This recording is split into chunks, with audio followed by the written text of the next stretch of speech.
התורה אשר ציווה השם לאמור דבר אל בני ישראל ויקחו אליך פרה אדומה תמימה אשר אין בה מום אשר לא עלה עליה עול. L'Ohem Akadosh, il demande une question, il demande pourquoi on appelle cette mitzvah Chukat HaTorah. A priori, il fallait appeler cette mitzvah Chukat HaTouma, parce qu'en fait, le chok qu'il y a dans Paradouma, c'est un chok concernant la Touma. Quel chok dans la Touma? Chez Metaeret et Tatmeim ou Metama et Tatéori. C'est-à-dire que le Kohen Kaviachol, qui est Taor, il rend pur l'homme impur, et lui, il sera impur par la purification qu'il a fait. Ça, c'est le chok. C'est le chok sur lequel Shlomo Amer, il a dit j'ai la chokma d'Hachem et ma chokma ne m'aide pas à comprendre cette mitzvah. Comment c'est possible qu'on puisse rendre Taor quelqu'un et devenir tamé soi-même? Ça, c'est le chok qu'il y a dans Paradouma. Maintenant, le Ohem Akadosh, il demande c'est pourquoi tu appelles ça Zot Chukat HaTorah. Comme si maintenant que Paradouma représente le chok de toute la Torah entière. Qu'est-ce qu'il y a ici qui va être un binyanav pour expliquer toute la Torah entière? Il répond au Ohem Akadosh que chok signifie quelque chose que tu ne comprends pas, auquel tu es soumis. Pour être soumis à une chose qu'on ne comprend pas, il n'existe qu'une situation, c'est la situation du Eved. Le Eved est le personnage qui se soumet sans comprendre. Ouais. Tout homme libre, digne de ce nom, quand il fait quelque chose, il veut comprendre pourquoi il le fait. Il ne fait pas les choses bêtement, sans comprendre. Le seul qui répond à cette là, c'est le Eved. Que le Eved, Kaviachol, même si l'Adon lui demande de faire quelque chose que lui ne comprend pas, il le fera. Pourquoi? Parce qu'il est Eved, il est esclave de Adon, et que l'Adon peut lui demander 10 fois de balayer le même par terre. Il ne va pas dire à son maître, mais j'ai déjà balayé. Alors qu'un Ben Cholim, il va dire, mais j'ai déjà balayé, pourquoi vous voulez que je balaye encore? Parce que je suis Ben Cholim, je ne suis pas un idiot. Alors que le Eved, il ne réfléchit pas. Il dit, c'est l'Adon, il m'a demandé de faire ça, je le fais, je le refais, sans poser de questions. Ça, c'est le Eved. Ici, le Ohem Akadosh nous dit un Hidouche. Il nous dit que la Torah, quand elle vient nous dire Zot Chukat HaTorah, elle veut nous expliquer ici qu'elle veut qu'on soit Avadim. Avadim. C'est-à-dire qu'on soit Metsouvé Veose. Pas lo Metsouvé Veose, Metsouvé Veose. Mazé Metsouvé Veose, c'est-à-dire ordonné de faire la chose. C'est-à-dire, fais pas la chose parce que intelligemment, tu trouves que c'est intelligent de la faire. Fais-la parce qu'Hachem t'ordonne de la faire. Ça change tout. Ça a tout, moi, vous savez. C'est-à-dire, nafkamina. D'après ce qu'il nous dit ici. Si moi, maintenant, par exemple, je vais respecter la mitzvah de ne pas tuer. L'autre tire ça. C'est marqué dans la Torah, ne tue pas. Ouais. J'ai deux raisons pour le faire. Soit le côté intelligent qu'il y a là-dedans, de ne pas tuer pour que la société vive en paix. Alors, pour ne pas entraîner que la société devienne le Far West, je ne tue pas. Ou bien je ne vole pas. Parce que je veux qu'il y ait un respect mutuel de l'un vers l'autre. De cette manière-là, il dit, Ohem Akadosh, comme ça le Rambam il écrit, tu ne respectes pas la mitzvah de la Torah, de faire de cette manière. Bien que les Chaora, sur le terrain, tu ne voles pas, sur le terrain, tu ne tues pas, mais tu n'es pas Mekayem la mitzvah de la Torah. Je veux dire, comment alors on est Mekayem la mitzvah de la Torah si ce n'est pas en ne volant pas, ou en ne tuant pas? Il dit, c'est simple, c'est en faisant la chose parce qu'Hachem il a ordonné, mais pas parce que tu as compris. Donc c'est-à-dire que ne te sers pas de ton sechel kaviachol, oui, pour être la raison essentielle pour laquelle tu vas faire la mitzvah. Ton sechel doit être tafel par rapport à l'accomplissement de la mitzvah. Tafel, c'est-à-dire annulé, sans aucune raison valable. C'est-à-dire que j'ai de mon côté mon sechel qui vient me dire il ne faut pas voler, il ne faut pas tuer, d'accord, mais ça ne doit pas être ça la raison pourquoi je respecte. Ça doit être la raison principale. Pourquoi? Parce que Hachem m'a ordonné, et même si cette chose-là, je ne la comprendrai pas, je la ferai quand même. Donc de là, il sort d'après le Rambam que les Sheva Mitzvot chez Bnei Noach, que les Bnei Noach doivent respecter pour s'appeler Mamash Toshav Eretz Israël. Toshav, c'est un titre de Toshav en Eretz Israël, qui leur permet d'habiter en Eretz Israël. C'est Dafka de respecter la Mitzvot, parce qu'Hachem a ordonné. Alors que toutes les Sheva Mitzvot de Bnei Noach sont des Mitzvot Sichliot, sont des Mitzvot qui relèvent du Sechel. Okay? Et malgré tout, il dit le Rambam, même quand le Goy, qui s'appelle Chaora Chassideo Motarolam, quand il respecte les 7 Mitzvot, si jamais il fait ces Mitzvot, parce que son sechel lui fait comprendre qu'il faut les faire, ou l'onikra chassidé au il n'a pas un digne de Gersedek, il n'a pas un digne de Toshav Kavroa d'être en Eretz Israël comme un Toshav qui a le droit d'habiter en Eretz Israël. Pourquoi? Il respecte les 7 mitzvot de Bnei Noach. Non, il les fait besechel. Il ne les fait pas parce qu'Hachem a ordonné. Le Rav Gayom. C'est que même les goyim ont l'obligation pour s'appeler respectueux des mitzvot de les faire parce que je suis à Eved et parce que la Torah me l'ordonne. Donc ça veut dire quoi? C'est-à-dire, ça revient à dire que tu dois être Metsouvé Veosé, Veno Metsouvé Veosé. Il sort d'après le Rambam que si moi maintenant je fais la mitzvah, Besechel, Velo Mitzad, le Tziyuv, et pas par rapport à l'ordre qu'Hachim m'a donné, je m'appelle Eno Metsouvé Veosé. Je m'appelle quelqu'un qui n'est pas Metsouvé Veosé. Tu vas me dire, ouais, mais j'ai quand même fait la mitzvah. Non, tu n'as pas fait la mitzvah. Tu as fait ce que ton sechel t'oblige à faire, mais tu n'as pas fait la mitzvah qu'Hachem t'a ordonné ici. Et donc pour cette raison, quand un bonhomme va dire « je dois respecter mon père et ma mère », je ne dois pas le faire parce que mon sechel me montre que c'est comme ça que ça doit être, parce que je peux trouver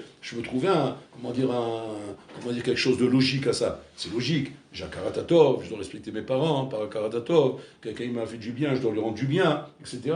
C'est pas pour cette raison que tu dois le faire. Tu dois le faire même si ton père est très méchant. Même s'il est insupportable. De toute façon, la Torah t'ordonne de le faire. Donc ne va pas commencer à associer, des raisonnements intelligents ou logiques pour pouvoir faire les choses, ça ne doit pas relever de ça. Ça doit relever, mamash, essentiellement de la volonté d'Hachem. Donc ça c'est le yesod qu'on nous apprend ici, Zot Rukat Torah. Bien sûr, la grande question qui va se poser, c'est la suivante, regardez bien. Pourquoi un homme préfère de loin faire les choses par intelligence que de les faire parce que Hachem lui ordonne. Il préfère de loin. Il trouve plus de motivation à faire les choses. Il se sent plus épanoui dans la réalisation de la mitzvah. Quand il comprend bien le temps de la mitzvah, il comprend bien la logique de la mitzvah. Il se sent bien dans la mitzvah. Il est bien dans sa tête quand il fait ça. Il est plus épanoui que quand maintenant il fait la mitzvah, bitsivouille, par ordre, sans même chercher à comprendre. Même s'il est massé, je comprends, mais c'est pas ma compréhension qui doit m'amener à faire la mitzvah. Ça doit être l'ordre de Kadosh Baruch Hu. Par rapport à ça, si on se pose la question de ce qui ramène le Rampral, que la raison pourquoi le Boré Olam il a donné des mitzvot à Israël, tout ça, c'est pour ne pas qu'on ait le problème de Na'ama de Kisoufa. Na'ama de Kisoufa, c'est quoi? Le pain de la honte. On va venir après 120 ans, okay? Et après 120 ans, Kaviachol, on aura le pain de la honte de dire on n'a pas mérité tout ce qu'on a. Donc pour mériter tout ce qu'on a, Hachim nous a donné mitzvot. C'est comme c'est marqué, les ficha et balahem, Torah mitzvot. Il a fait mot. Maintenant, Stam, question, Sheila. Boré Olam décide lui-même de ce qu'il nous donne comme mitzvot, de la manière comme il nous donne les mitzvot, pour pouvoir les faire. Si les chora, Boré Olam et Nachinami voulaient nous donner une motivation dans l'accomplissement des mitzvot, de pouvoir les respecter de manière épanouie, où je vais être bien dans le respect de la mitzvah, et qu'en même temps, je vais régler mon problème de Na'ama de Kisoufa. Les chora, c'est la meilleure formule. Ça serait quoi cette formule? Elo Mitsouvé Veosé. Elo Mitsouvé Veosé. C'est-à-dire que quoi? Tu fais les mitzvot volontairement. Volontairement, bien sûr, on va les faire. On ne va pas de quelqu'un qui ne va pas les faire parce que s'il ne les fait pas, il n'aura pas srar. Il n'aura pas srar après 120 ans. Il aura un srar de nommer Soubé aussi, mais il aura un srar qui lui permettra de ne pas avoir le problème de Nama de Gisouva et d'être hyper motivé dans l'accomplissement des mitzvot. Alors que quand je fais les mitzvot, kaviachol, parce que je suis ordonné, alors que je ne trouve pas de satisfaction à ça, et je ne peux pas me servir de mon sérel, parce que mon sérel, il m'éloigne de l'accomplissement de la mitzvah. Parce que si je le fais par sérel, ça ne s'appelle pas que j'ai fait la mitzvah. Les Chaora, je ne veux pas être épanoui. C'est le victoire qu'il y avait entre Yitro et Moshe Rabbeinu. Lorsque Moshe Rabbeinu a connu Yitro et qu'il voulait demander la main de sa fille, la main de sa fille, c'est pour là, ouais, il voulait se marier avec elle. Donc il a demandé à Yitro, je voudrais la main de ta fille. Yitro, il a dit à une condition, c'est que ton premier enfant, ouais, tu le consacres à Avodah Zarah. Comme s'il a dit. Il lui dit ça à Moshe Rabbeinu. Et que si jamais il doit, par lui-même, faire tchouva, et comprendre que la Avodah Zarah, c'est Hevel Avalim, comme moi je l'ai compris, parce que Yitro, il a compris ça. On parle Yitro après qu'il a fait tchouva et tout, hein. Là il a fait tchouva, ça y est, pour lui Avodah Zarah, c'est Hevel Avalim. Donc il a aboli la Avodah Zarah, il a tout rejeté. Et maintenant il lui dit à Moshe Rabbeinu, alors qu'il a tout rejeté, alors lui-même il a été posé à la Avodah Zarah. Il dit à condition que mon premier petit-fils soit Oved Avodah Zarah. Et là-bas, Pele Plaim, Moshe Rabbeinu il accepte. Moshe Rabbeinu dit, il n'y a pas de problème, j'accepte la condition. Le Balatouri me pose la question, il demande, mais mon cher Rabbeinu, je n'ai pas le droit d'accepter une chose pareille. Arrête, même si tu veux faire plaisir à Yitro, ou même si maintenant il t'a mis une condition pour avoir ci pour là, nous, zéro, il n'y a pas, non, va chercher une autre kala, va chercher un autre chidou. Tu ne peux pas te parler avec une fille que son beau-père, il te dit qu'il faut faire Avodah Zarah pour te marier avec elle quand même. Le Balatouri me dit, quelle est la raison pourquoi mon cher Rabbeinu l'a accepté? Qu'est de l'Arzir Oto Bitshuva. L'Arzir Oto Bitshuva de quoi? Mais il avait une chouva de Avodah Zarah. Parce que là, il y a une nikuda que Yitro n'a pas compris encore. Et ça, c'est ce que Moshe Rabbeinu veut aider Yitro. Quelle est la nikuda qu'il n'a pas compris? Arrête, Misrut Nefesh, Yitro fait Misrut Nefesh. On le sait très bien, on a vu dans l'histoire là-bas, que quand Moshe Rabbeinu est arrivé, avec ses habits d'Égyptien, alors qu'il se sauvait de chez Paro, il est arrivé à Midian, Il a vu comment les bergers là-bas ont attaqué les filles de Yitro. Ils les ont jetées dans le fleuve, ils voulaient abuser d'elles. Et Moshe Rabbeinu, il est venu comme un soldat, comme ça, il les a tous envoyés balader, il a sauvé les filles de Yitro. Et donc ils ont rencontré Yitro. L'Égyptien nous a sauvés, là-bas, ils disent l'Égyptien parce qu'ils le voyaient habillé en Égyptien. Et donc il leur a sauvé la vie. On voit qu'ici, que Yitro a fait mission de Nefesh. C'est-à-dire qu'il s'est rendu Efker, lui et sa maison, pour respecter la Torah ou le Mitzvot. Un homme ne fait pas une chose pareille s'il n'a pas compris qu'Avodah Zarah était Evel Avalim. Surtout qu'il était le prêtre. Il était prêtre de Midian. C'est pas Stam. Donc prêtre de Midian, c'est-à-dire quoi? Qu'il était parmi les Hashubim de Midian. Et même là, qu'est-ce qui s'est passé? Ils l'ont mis en quarantaine. Ils l'ont rejeté parce qu'il a renié la Avodah Zarah. Donc c'est-à-dire que Yitro n'est pas un rigolo, c'est un bon homme, Habibi, qui a fait une vraie tchouva, une tchouva b'msirut nefesh, où il n'a pas eu de kavod de ça, au contraire, il a eu que du zilzoul, il a eu que des problèmes. C'est-à-dire, mamash, a priori, mamash, les Shem Shamaï. Les Shem Shamaï, sans intérêt derrière, sans rien du tout. Il ne peut pas dire que parce qu'il est sorti d'Égypte ou parce qu'il a eu la Torah, il n'est pas là-bas, il n'est pas sorti d'Égypte, il n'a pas la Torah, il n'a rien du tout. Il est seul comme ça, sur la planète des singes là-bas, ouais, en étant en train de renier l'Avodah Zarah et de se mettre à dos tout le monde entier contre lui. Amavdil, un peu comme Abraham Avinu là où il était, lui dans son monde à lui. Chacun dans son inyan. C'est Madrigat Souma. On se pose la question, on se dit comme ça. Si trop il est arrivé à un birour pareil, d'arriver à renier Avodah Zarah, et pas seulement renier dans des conditions faciles, dans les conditions les plus difficiles qu'on peut imaginer, c'est-à-dire bimsut nefesh. Donc on s'imagine de là combien Yitro a compris birour ou beimut, combien Avodah Zarah c'est efes. Et combien croire en Dieu, c'est un col. Il a fait mot. Pourquoi alors tu dis à Moshe Rabbeinu, qui veut se marier avec ta fille, que la condition pour que je la donne comme femme, c'est quand ton premier enfant, il soit Oved Avodah Zarah. Attends, il y a une stira ici. Il y a un problème. En fait, c'était quoi la Nikuda où il était bloqué Yitro? La Nikuda, c'est celle qu'on est en train de parler ici. Yitro estimait que la Avoda la plus shlema qu'un homme peut faire, c'est une Avoda qu'un homme comprend dans son sérel. Un homme qui va faire des choses sans comprendre ne peut pas être un vrai Oved Hashem. Pas possible. Moi, je dis Yitro, tout ce que j'ai fait, je l'ai compris. Et c'est pour ça que je suis là. Et je ne veux pas que mon petit-fils soit un abruti. Je veux pas que tu grandis un abruti, où tu vas lui dire, pourquoi papa on fait comme ça, c'est comme ça. Pourquoi Hachem s'y va. Hachem l'a ordonné. Mais je comprends pas, c'est pas grave. Tu as rêvé de toute façon. Un rêve, il ne cherche pas à comprendre. Il dit, tu vas grandir un abruti. Moi, je veux grandir un intelligent. Je veux que mon petit-fils soit un garçon intelligent. Et je veux qu'il fasse la même démarche que moi. Mais c'est pas taille qu'avec l'intelligence, comme tu vas savoir le faire, Moshe Rabbeinu. Et moi, son grand-père, c'est sûr qu'il ne va pas sombrer dans la Avodah Zarah. Parce que si moi, qui étais le prêtre de Midian, sans que personne m'aide, je n'ai pas sombré, lui qu'on va aider, qui ne va pas sombrer. On aurait gagné quoi? Qu'on va sortir un garçon épanoui, Shalem bemidotav, Shalem besirlo, Shalem bavodato, c'est-à-dire le prototype idéal du bonhomme qui fait avodat Hashem en ayant parfaitement compris les choses. Ça va être un birou veimout total. Nous, Maïter Tomisé, Yitro, il n'a pas compris quelque chose. De quoi? C'est-à-dire, quand tout il a fait, c'est très beau ce que tu dis. Avant, c'est le Eved Hashem. Ça, c'est pas Eved Hashem. C'est tout ce que tu veux, soit Eved Hashem. Ça va être un beau philosophe juif. Mais c'est pas un Eved Hashem. C'est-à-dire que les gens se trompent en détail. Quand ils sont persuadés qu'ils sont arrivés à une vraie avoda, quand ils ont compris parfaitement le profond et la profondeur des choses. Et que maintenant, c'est ça qui les motive à faire les choses. Mais sans ça, ils ne trouvent pas de motivation. Il va faire, mais sans motivation. Tu vas dire, si je mets dans la balance, une chose que tu fais avec motivation, parce que tu as compris, et une chose que tu fais avec moins de motivation, parce que tu n'as pas compris. Qu'est-ce qui vaut mieux? Elle m'en la saute. Gadol mesouvé veose, veno mesouvé veose. C'est-à-dire, même si maintenant il n'a qu'il ami, c'est ton sechel qui te motive à faire ce que tu es en train de faire, tu t'appelles eno mesouvé veose. Pour s'appeler mesouvé veose, je fais les choses parce qu'Hachem l'a ordonné. C'est-à-dire que quoi? C'est-à-dire que ton sechel doit être tafel, par rapport au ikar qui est avdout. C'est-à-dire que mon sechel, il est là. Et voilà, je ne peux pas l'empêcher de raisonner à mon sechel. Je ne peux pas dire à mon sechel, tais-toi, tishtok, je ne veux pas entendre tes svarot, je ne veux pas entendre tes logiques. Attends, vous savez, attends, j'ai le droit de parler, non? Tu veux me fermer la bouche ou quoi? On a une dictature ici ou là? J'ai le droit de dire quand même des raisonnements. Et le raisonnement contraire, s'il met du goût au poisson, c'est bon, c'est meilleur de manger appétissant que manger comme ça. C'est d'air, il n'y a pas de problème. Tu peux faire entendre un peu ton céréal, mais ça doit rester tafel, comme une pincée de sel dans le plat. Sinon, tu vas le rendre la morue, ça va chez Mishmor, ça va être immangeable. Il faut que ce soit une petite pincée de sel, pas plus. Tafel au Ikar, qui est Shiaboud, Avdout, Boram Vayom, Shatsum. Et donc, Moshe Rabbeinu, quand il dit qu'il a accepté pour faire tchouva Itro, Maka va faire tchouva de quoi? Faire tchouva sur cette Nekuda-là. Pour lui apprendre la tchouva sur cette Nekuda-là. Shatsum. Que Itro, il a tout compris, il a cru comprendre tout, mais en fait, il n'a rien compris. Et il fallait donc lui apprendre à faire tchouva sur cette Nekuda-là. De comprendre qu'Avodat Hashem, avant tout, c'est Avdout. Vélo Sechel. C'est pas un Sechel qu'on comprend en Rabotai.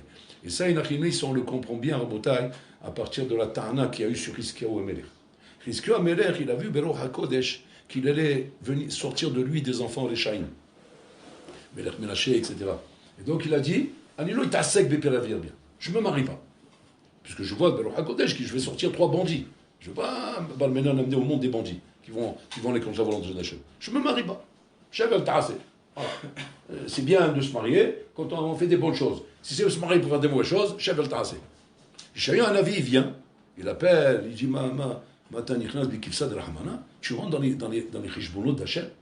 Il dit je rentre pas dans les chishbonot d'Hachem, je vais vers le HaKodesh. Il dit c'est ce que je suis en train de dire, tu rentres dans les chishbonot d'Hachem. Les Chaora, c'est quoi la Tana? Bishlama, si maintenant lui venait, il se des a priori ou des préjugés, alors je peux comprendre que tu le remets en place. Pourquoi? Parce que, sur quoi tu te bases pour dire que tu ne veux pas te marier? Mais là, il est bien perçu des préjugés ou des a priori. Il vient sur le roi HaKodesh. Il est le roi HaKodesh qui va mener des Rishaïm.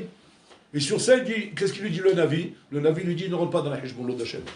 Tu n'es pas là pour comprendre la volonté d'Hachem. Tu es là pour exécuter la volonté d'Hachem. Donc même si Nachilami, tu vois Beroch HaKodesh, que les enfants que tu vas avoir, c'est des Rishaïm, tu n'as pas rentré dans la Heshbonot d'Hachem. C'est ça un Eved, Rabotai. Un Eved, c'est pas un homme qui bat sa avoda sur des raisonnements. Et que le raisonnement l'amène à faire avoda d'Hachem. Non. Si c'est tes raisonnements qui t'ont amené à avoda d'Hachem, tu es plus rachok que karov. Pourquoi? Parce que ton raisonnement, il est bon par rapport à ce point de vue. Il peut être mauvais par rapport à un autre point de vue. C'est quelque chose qui est relatif. Donc tu ne peux pas dire que dans l'absolu, tu détiens la vraie motivation de faire la chose. Non. C'est une motivation qui est talou bedava. Comme ava chez tlouya bedava. Betela dava, betela ava. L'amour, il est talou de quelque chose, d'un intérêt. Demain, cet intérêt, il tombe. L'amour, il tombe. Tu ne peux pas te faire dépendre l'attachement à Hachem et le respect des lois d'Hachem par rapport à des raisonnements. Un raisonnement peut repousser un autre raisonnement. Et demain, tu peux te retrouver Balmenan, maman, on se tire avec ton raisonnement.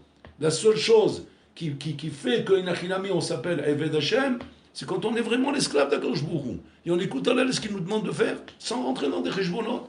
Même si le cheshbon, maintenant, me montre les chaora, qu'en faisant cette chose-là, je vais faire quelque chose qui n'est pas en accord avec mon sechel. Ça ne te regarde pas. On ne t'a pas demandé de réfléchir. On t'a demandé d'exécuter. Si maintenant, tu veux mettre un peu de goût dans l'exécution, en mettant un peu de sechel, c'est moutard, mais condition que ce soit tafel. Tafel, c'est-à-dire, c'est pas ça qui va être machria. Ce qui va être machria, qui va m'obliger à faire la chose, c'est le fait que je suis un eved. Et que je dois exécuter à l'aide ce que Koshboui me demande. Et regardez comment ça a-dessous. David Ameler, qui pèle Klala Mishmi Ben Shimi Ben Gera, Azak. Mishmi Ben Gera. Qui l'a l'autre? Normalement, il est Hayamita, parce qu'il est Mouré Ben Malchut. Hayamita, normalement. Bon, sur place, David Ameler n'a pas voulu. Il n'a pas voulu, par rapport à un travail de midot, il n'a pas voulu réagir sur place. Mais avant de mourir, il a demandé à Shlomo Ameler, Pashut, Lorid Mamash et Hayav Sheola. Il dit, arrange-toi pour envoyer sa vie en enfer. C'est jamais fait Bechokma. Bon, qu'est-ce qu'il fait Shlomo Ameler? Bechokmato. Il appelle Shimi Ben Gera. Il dit, Shimi Ben Gera, au nom de mon père, je t'ordonne de te construire une maison à Jérusalem et de ne plus sortir de Jérusalem. Et si jamais j'apprends que tu es sorti de Jérusalem, Damim Berosha, tu es condamné à mort. C'est-à-dire on va te tuer. Voilà le pacte qu'il a fait avec lui. Il le fait jurer, bien sûr, et il jure. Il le fait jurer qu'il ne sortira pas de Jérusalem, et de cette manière-là, il va respecter. Les Chaora, tous les Mfarshim se posent la question. Shlomo Ameler, tu es là pour faire la volonté de ton père ou vous allez contre la volonté de ton père? Tu vas dire, il fait la volonté de son père. Moi, je n'aurais pas fait comme ça. Moi, si je voulais faire la volonté de David Ameler, qu'est-ce que j'aurais fait? J'aurais dit d'abord, tu vas habiter à Jérusalem, oui, et si jamais tu sors de là-bas, on te tue, ouais. Maintenant, Je ne vais pas le prévenir qu'on le tue, je vais dire attention, je t'interdis de sortir là-bas. Premièrement. Donc au moins je lui laisse maintenant le mirchol de sortir, et qu'il s'y sorte, je le tue. Deuxième chose que je vais faire, je ne vais pas le faire jurer. Parce que s'il va jurer, encore une fois, je lui donne encore une fois quelque chose qui va lui rendre plus difficile de sortir. Ouais. En le faisant jurer, il va dire qu'il ne va pas vouloir sortir. Donc j'ai donné tous les arguments pour ne pas sortir de Jérusalem. Et je suis censé normalement faire la volonté de David Améler. C'est-à-dire quoi? De le tuer le bonhomme. Mais avec tout ce que j'ai fait là, mais jamais il sortira de Jérusalem. Comment Shlomo Améler savait qu'en fin de compte, c'est ce qui va se passer. Et bien, mais c'est ce qui s'est passé. 3 ans ça a duré. Vous savez qu'il y a des tzadikim qui ne sont pas de Jérusalem. Il y a un lien comme ça, de ne pas sortir de Jérusalem. Il y a un lien comme ça, Chassidim. C'est Chassidout. Vous voulez, chez Ishkale Chassidim. Lui, il y a ni pour des voyages d'affaires, ni vacances, ni voilà, il ne bouge pas de Jérusalem, le Tzim Yerushalem. Donc ça veut dire que ce n'est pas quelque chose de très dur. C'est-à-dire, au contraire, c'est un kiff de rester à Jérusalem. Alvaï. C'est quoi la punition que tu lui as fait ici? Tu as fait un château de Versailles comme prison. C'est quoi cette punition? En fait, Shlomo Amelech hu chacham me'od. Il sait très bien que là, il a rendu sa vie un enfer. Sa vie un enfer. Parce que Enachinami, c'est un bonhomme, Enachinami, tu lui donnes le choix de ne pas savoir si en sortant ou pas sortant, il va y arriver quelque chose. De ne pas le faire jurer. Donc tu lui donnes le choix. À ce moment-là, ce bonhomme, d'une manière intelligente, il va comprendre que s'il m'a dit ça, il faut que je fasse attention. Et il le fera volontairement. Il n'aura pas de problème.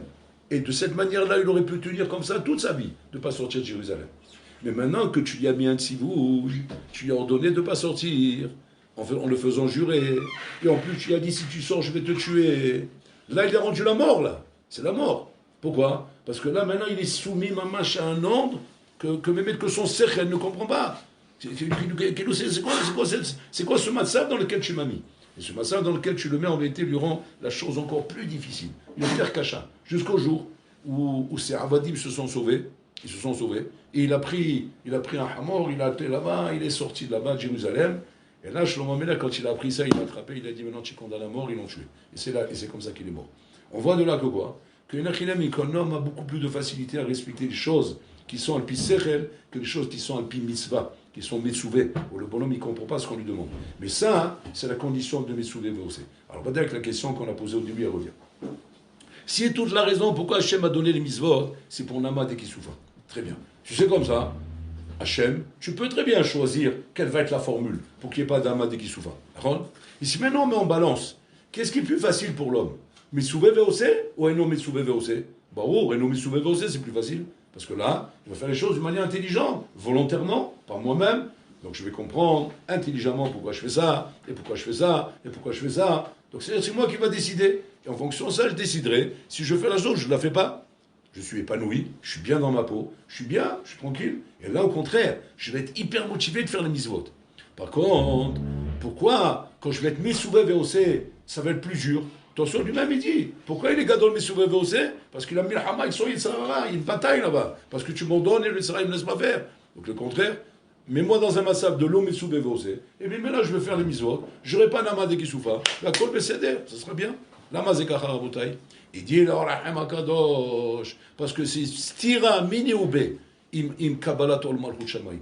Tout le lien de kabbalat ol malchut shamaim rabotai, de prendre sur soi le ol malchut shamaim, c'est le essai d'être évêque d'Hachem. C'est ça kabbalat ol malchut shamaim. Sinon c'est pas une kabbalat ol malchut shamaim, il a sechel shekha michayel. Si c'est ton sechel qui t'ordonne de faire la chose, tu n'es pas tachat ol malchut shamaim. Tu es tachat ton ol de ton sechel. Un homme qui fait les choses parce que son sechel lui dit de les faire, il n'a pas de ol, il n'y a pas une chose, rabotai, qui te rend un ben cholim plus grand que ça, que d'écouter ton sechel.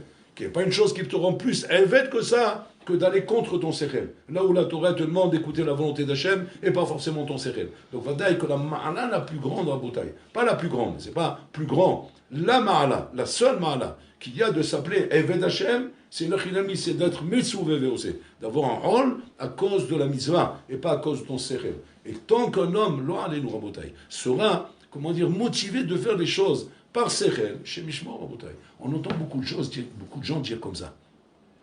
Moi, j'aime pas faire les choses sans comprendre. J'aime bien comprendre pour faire les choses. Et quand je comprends, je fais bien les choses. Kol tout via fait, aval zelo avodat Hashem.